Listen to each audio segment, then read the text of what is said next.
Je suis arrivé hier à Chikapa, sensibiliser mes frères et sœurs sur la situation de l'eau. L'eau est polluée. Nous avions lancé le message depuis un bon moment, mais nous avions déploré la léthargie de notre gouvernement. Le gouvernement a pris beaucoup de temps. Quand l'eau était encore jaunâtre, on n'a pas fait de bons prélèvements. 28 jours après, la première délégation est venue. Et là, la population que vous voyez ne sait pas qu'est-ce que la délégation a fait.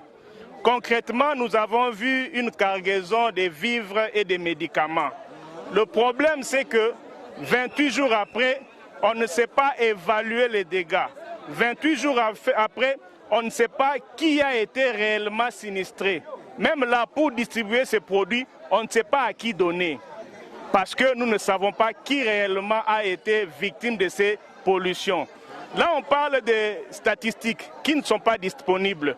On parle de 18 zones de santé, dont 13 touchées.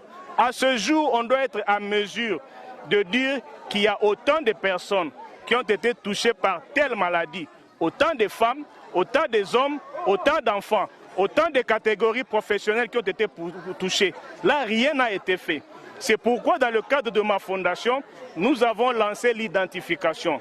Nous devons savoir quelle personne, habitant quelle rue, quelle commune, quel village a été touché par ces pollutions. Et de deux, à ce jour, le problème le plus important, c'est l'eau. 28 jours après, la province a interdit à la population de consommer cette eau. Cela suppose que 28 jours, les gens ne doivent pas prendre de l'eau, ne doivent pas boire l'eau. C'est compliqué. Et là, vous voyez, tout le monde a repris ses activités dans l'eau. Les mamans viennent se laver, nettoyer les habits. Tout le monde a repris son amour avec cette eau qui est empoisonnée.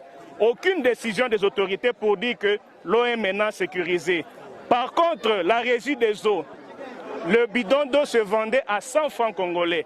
Mais avec la crise ici, avec l'interdiction, le bidon d'eau se vend à 500 francs congolais pendant cette période compliquée. On dit voilà, il faut faire des forages. Je viens de parler avec les autorités. En dehors de ces produits, même pas 1 franc congolais pour forer. On se demande où est-ce qu'on est. Le Kasaï, c'est quand même une province de la République. Et nous pensons que les autorités doivent être sérieux par rapport à la prise en charge, à l'encadrement de ce qui est arrivé ici. Nous déplorons cela. Il y a quand même un laisser-aller dans tout ça. Nous ne savons pas concrètement ceux qui sont passés ici ont fait quoi. Et la population que vous voyez est abandonnée à son triste sort. Vous voyez ici les pêcheurs qui, parce que je suis venu